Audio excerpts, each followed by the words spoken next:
दोस्तों नमस्कार। UPSC achievers के यूट्यूब चैनल पर आपका स्वागत है।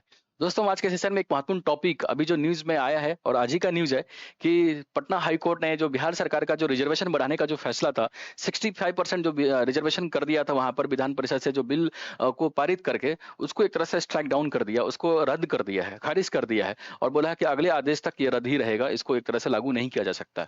तो आज के सेशन में इससे संबंधित विशेष चर्चा करेंगे, देखेंगे कि क्या बिहार सरकार जब बिल लाई थी तो उसके क्या प्रोविजन थे, किस उद्देश्य से लाई थी, उसका क्या फायदे हो सकते थे और जो अभी हाई कोर्ट ने इसको स्ट्राइक डाउन किया है, जो रद्द किया है, तो उसका क्या बेसिस है, क्या तर्क है, क्या लॉजिक है, उसके पीछे क्या कंक्लूजन दिया जा सकता है, किस बेसिस पर उसको खारिज किया है, उसको समझना काफी इंपॉर्टेंट हो जाता है। अभी ये करंट का न्यूज़ है, काफ़ी एक तरह से इंपॉर्टेंट इसलिए भी है क्योंकि आरक्षण की मांग लगातार बढ़ती जा रही है और विभिन्न जो कास्ट के लोग होते हैं, विभिन्न समुदाय के लोग होते हैं, इसको लेकर लगातार एक तरह से आंदोलन भी करते रहे हैं। तो आरक्षण एक तरह से काफ़ी हॉट टॉपिक हो जाता है और यूपीएससी के प्रीलिम्स के हिसाब से भी देखें और मेंस के हिसाब से भी देखें तो काफ़ी इंपॉर्टेंट तो ये होता ही है, पॉलिटी से इंक्लूड करता है, रिलेट करता है। तो उससे संबंधित हम चर्चा इसमें करेंगे।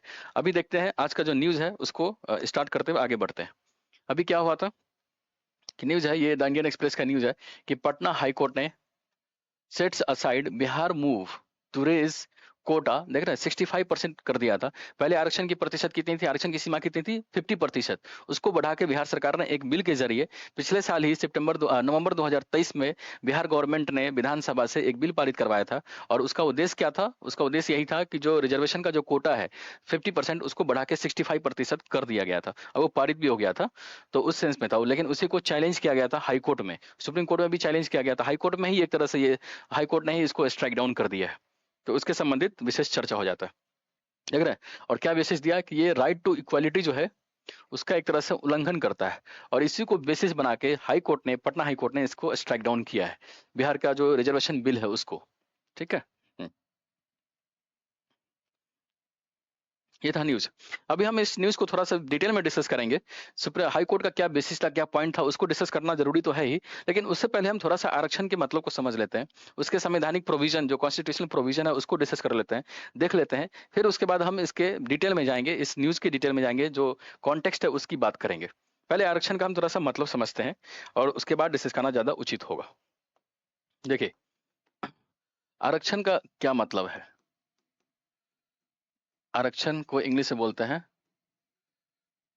रिजर्वेशन। देखिए, बाय डेफिनेशन चलेंगे तो आरक्षण का सिंपल सा मतलब है, ये एक सामाजिक न्याय को सुनिश्चित करने का उपकरण है।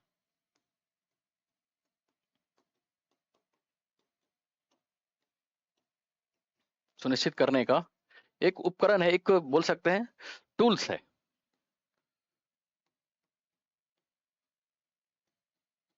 जिसका मेन टारगेट क्या है, मेन लक्ष्य क्या है। देखिए पहले लाइन में है कि सामाजिक न्याय को सुनिश्चित करने का ये एक उपकरण है, एक प्रोसीजर है जिसका मेन टारगेट है कि जो ऐतिहासिक रूप से सामाजिक और शैक्षणिक रूप से जो समाज में पिछड़ा है उसको समाज के मुख्य धारा में लाना है, उसका सशक्तिकरण करना है और विभिन्न विभागों में, सरकारी विभागों में, एजुकेशन सेक्टर में उसका जो प्रेजेंटेशन है, रिप्रेजेंटेशन है, उसको बढ़ाना है।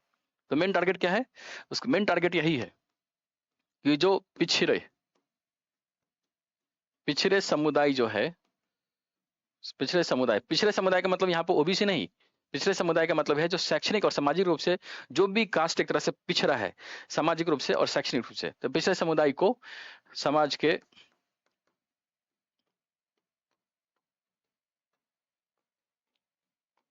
मुख्य धारा में लाना है। और लाएंगे कैसे, तो लाएंगे वैसे ही उसको सरकारी विभाग में,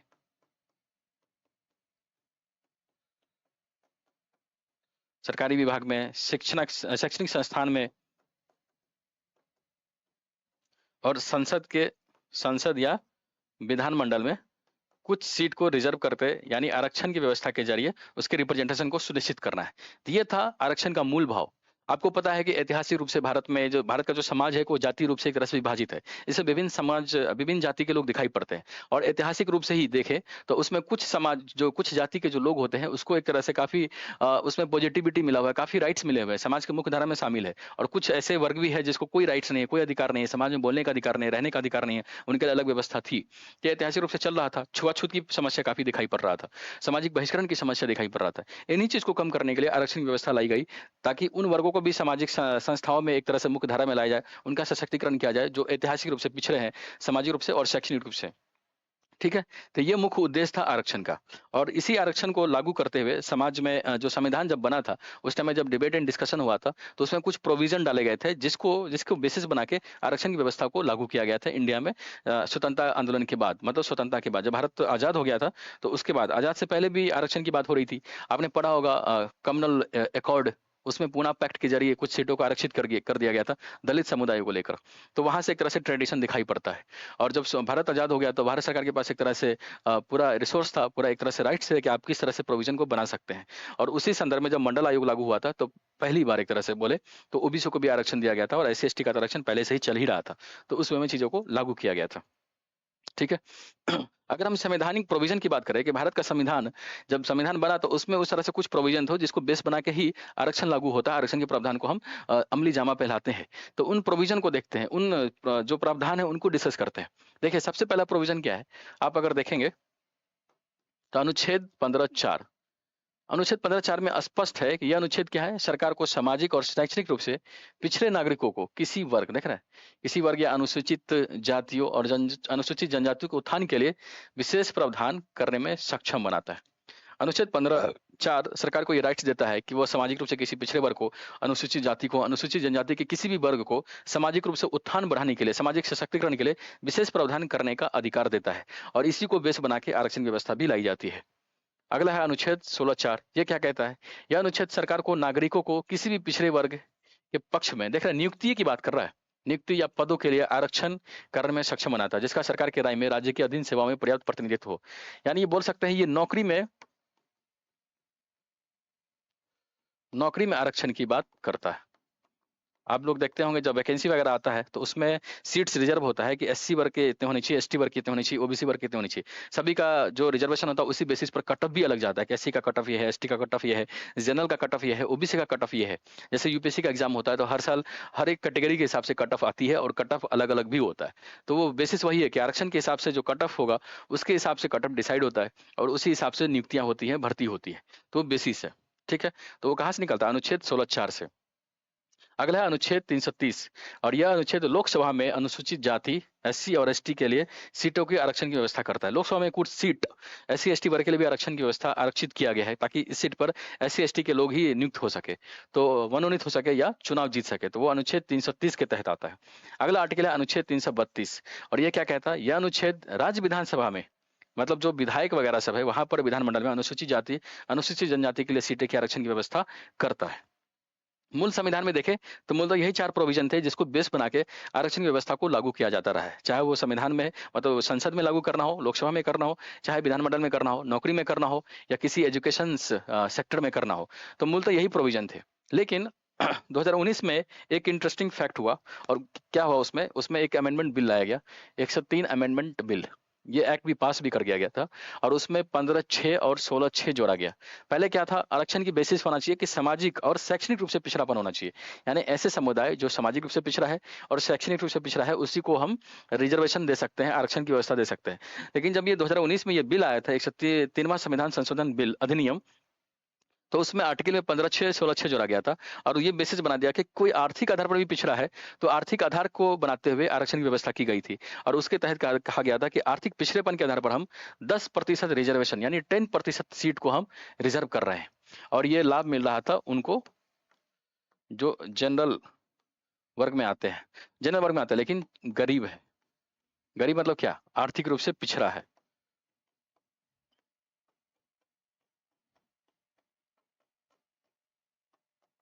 आर्थिक रूप से पिछड़ा है तो उनको एक तरह से 10% रिजर्वेशन की बात कही गई थी, उस समय उसका प्रोविजन बनाया गया था। ठीक है। तो ये था प्रोविजन। अब देखिए, जो आरक्षण का बेसिस था, हमने संवैधानिक प्रोविजन को भी देख लिया कि मूल संविधान में 4 आर्टिकल थे, फिर बाद में अमेंडमेंट 2019 में 2 आर्टिकल और जोड़े गए, 15(6) और 16(6). उससे क्या हुआ, आर्थिक आधार पर भी आरक्षण देने लगा। अब सामाजिक आधार पर, शैक्षणिक आधार पर और आर्थिक आधार पर, तीनों आधार पर आरक्षण की व्यवस्था को लागू किया गया है। संवैधानिक तौर पर इसको मान्यता भी मिल चुका है। और जब इस बिल को सुप्रीम कोर्ट में चैलेंज किया था तो सुप्रीम कोर्ट ने इसको अपहोल्ड किया था, बोला था यह संवैधानिक है, संवैधानिक दायरों के हिसाब से इस पर काम हो रहा है। ठीक है, तो ये था आरक्षण की व्यवस्था, आरक्षण का हमने परिभाषा देख लिया। अब हम डिस्कस करते हैं वर्तमान कॉन्टेक्स्ट में जो अभी न्यूज आया है उसके कॉन्टेक्स्ट में क्या कैसे हो सकता है। आपको पता है कि पिछले साल देखा जाए तो नवंबर 2023 में यानी 7 नवंबर को पता है बिहार सरकार ने विधानमंडल में बिहार आरक्षण विधेयक को पास किया था। आरक्षण विधेयक को पास करवा लिया था। उस टाइम पता है आप सरकार बिहार में की थी, गठबंधन की सरकार थी। आरजेडी और जेडीयू मतलब तेजस्वी यादव और नीतीश कुमार मिलकर सरकार वहां चला रही थी, उन दोनों की पार्टी मिलकर सरकार चला रही थी। और उस टाइम बिल लाने का क्या पर्पस था, क्योंकि उससे पहले क्या हुआ था, उससे पहले वहां पर जातीय जनगणना हुआ था।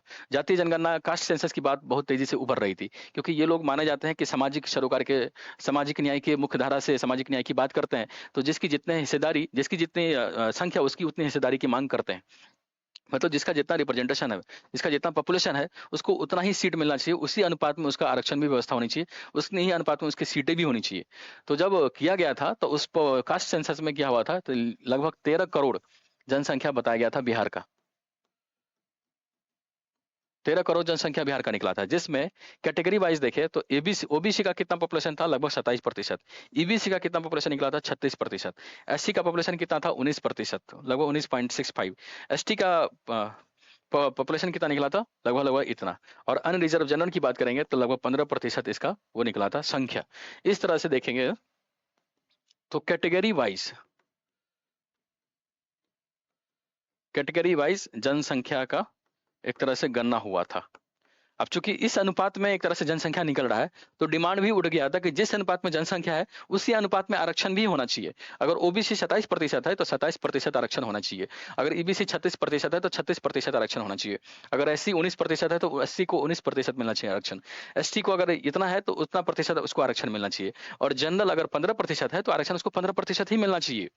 लेकिन अभी अभी जो प्रोविजन था, जब वो बिल नहीं आया था तो उससे पहले क्या प्रोविजन था कि आरक्षण 50% होना चाहिए। आरक्षण क्या था, आरक्षण का जो था वो 50% ही होना चाहिए। और बच गया 50%।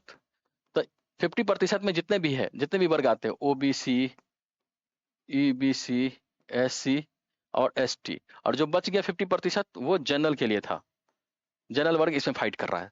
तो जो एक तरह से जो पिछड़े वर्ग के लोग हैं, जो सामाजिक न्याय के जो पुरोधा माने जाते हैं, जो ये पार्टी वगैरह थी, इनकी डिमांड यही था कि 50% जो सीट है वो मिल जाता है जनरल वालों को। और जनरल वालों की जनसंख्या कितनी है, केवल 15%, यानी 15% 50% सीट ले जा रहा है।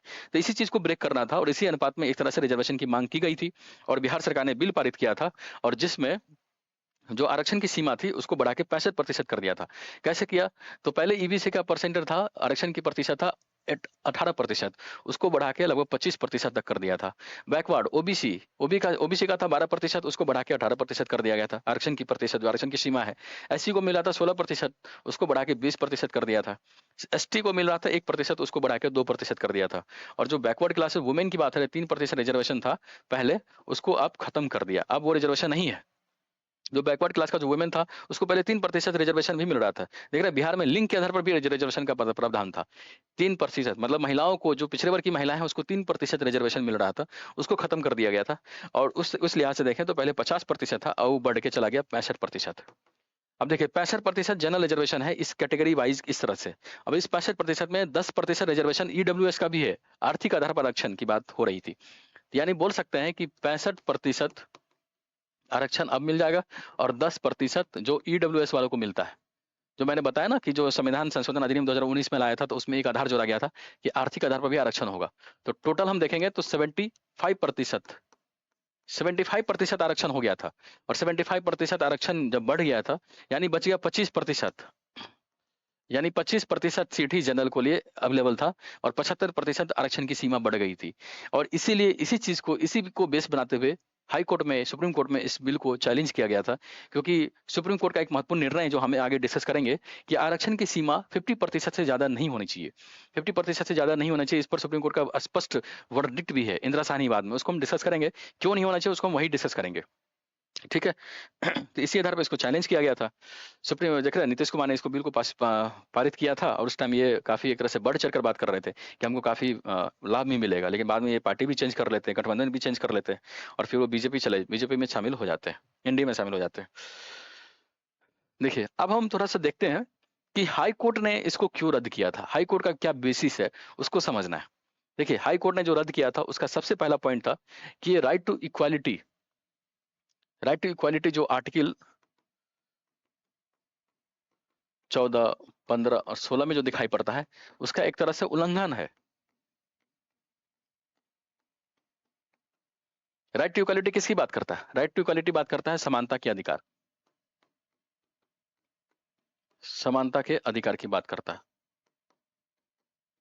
समानता के अधिकार यानी सभी लोगों के बीच समानता सुनिश्चित हो, लेकिन अगर 75% हम आरक्षण की सीमा को बढ़ा देंगे तो राइट टू इक्वालिटी का उल्लंघन हो रहा है, यानी समानता के अधिकार का उल्लंघन हो रहा है। कुछ विशेष वर्गों को, कुछ वर्गों को ज्यादा सीटें आरक्षण मिल रहा है, कुछ लोगों को नहीं मिल रहा है। तो जो एक तरह से भेदभाव है, जो एक तरह से डिस्पैरिटी दिखता है, उसको खत्म करना है। यानी सुप्रीम कोर्ट का पहला ही बेसिस था। और जो पिटिशनर कौन था? देखिए, पिटिशनर थे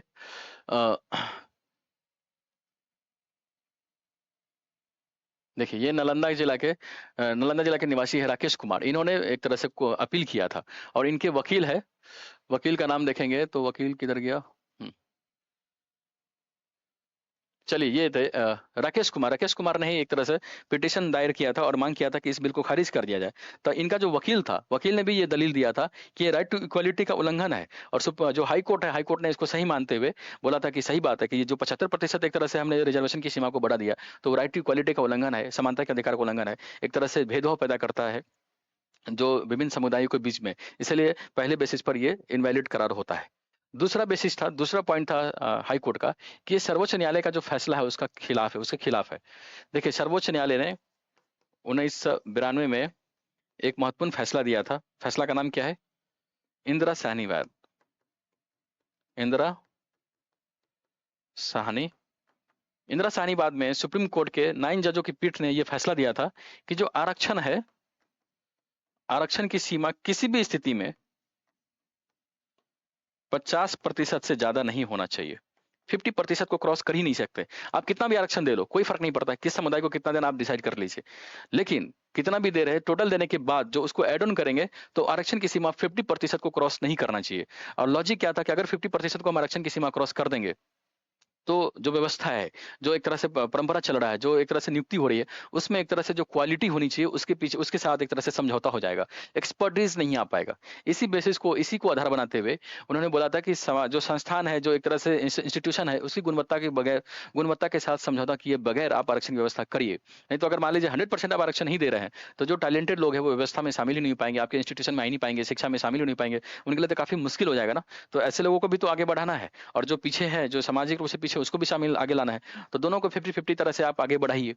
तो इसी बेसिस पर बोला गया था इंदिरा साहनी बाद में, सुप्रीम कोर्ट ने स्पष्ट बोला था कि आरक्षण की सीमा को हम 50% से ज्यादा नहीं कर सकते। अगर 50% से ज्यादा हो जाएगा तो वो इनवैलिड हो जाएगा, उसको अनकॉन्स्टिट्यूशनल करार दिया जाएगा। तो दूसरा पॉइंट यही था। पहला समझ गया, राइट टू इक्वालिटी के खिलाफ है। दूसरा ये था कि ये सर्वोच्च न्याय का जो फैसला था 1992 के इंदिरा साहनी वाद का, उसके भी खिलाफ है। और बिहार सरकार ने कितना बढ़ा दिया था? 65% प्लस 10%, दोनों को जोड़ देंगे तो 75% की सीमा चली गई थी। और सुप्रीम कोर्ट ने क्या बोला था कि 50% से ज्यादा नहीं होना चाहिए। इसीलिए हाईकोर्ट ने बोला कि ये अनकॉन्स्टिट्यूशनल है, इसको खत्म करना होगा, इसको रद्द करना होगा। तीसरा पॉइंट जो है, हाई कोर्ट ने जो माना, और जो पिटिशनर था उसके जो वकील है उन्होंने भी दलील दिया कि जो रिजर्वेशन है, रिजर्वेशन का जो प्रावधान क्या है, रिजर्वेशन जो भारत में लाया गया था उसका मुख्य उद्देश्य है कि सामाजिक और शैक्षणिक रूप से जो पिछड़े समाज के लोग हैं, जो समुदाय के लोग हैं, उसके मुख्य धारा में लाया जाए। तो वो एडुकेट रिप्रेजेंटेशन है, जिसकी मतलब जिसको जितना जरूरत है उसी हिसाब से दिया जाए। संविधान में कहीं भी ये जिक्र नहीं है कि जिसकी जितनी संख्या उसकी उतनी हिस्सेदारी। लेकिन जो बिल लाया गया है, तो बिल क्या है? तो बिल जो रिजर्वेशन दे रहा है तो वो प्रोपोर्शन के हिसाब से, पॉपुलेशन के हिसाब से, कि जिस समुदाय का जितना पॉपुलेशन है, प्रोपोर्शन है, उतना ही आरक्षण उसको दे दिया जाए। तो ये बेसिस नहीं है।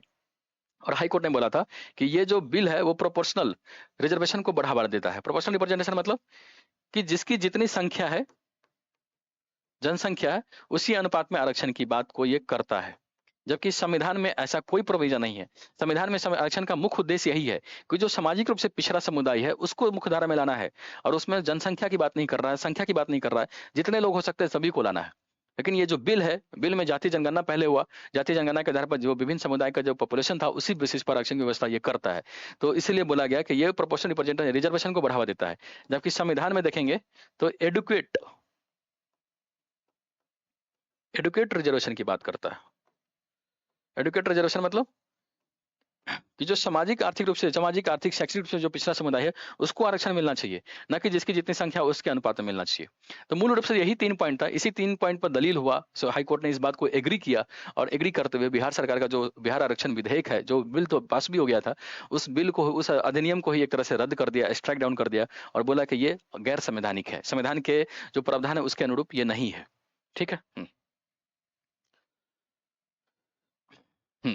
यही है इंदिरा साहनी, जो एक तरह से महत्वपूर्ण केस है 1992 का, जिसमें सीलिंग दिया था कि 50% से ज़्यादा नहीं होना चाहिए। ये जजमेंट काफ़ी इंपॉर्टेंट हो जाता है और इस केस में देखें तो मूल रूप से इसी जजमेंट को बेस बनाते हुए हाई कोर्ट ने उस फैसले को ही रद्द कर दिया, उस बिल को ही रद्द कर दिया।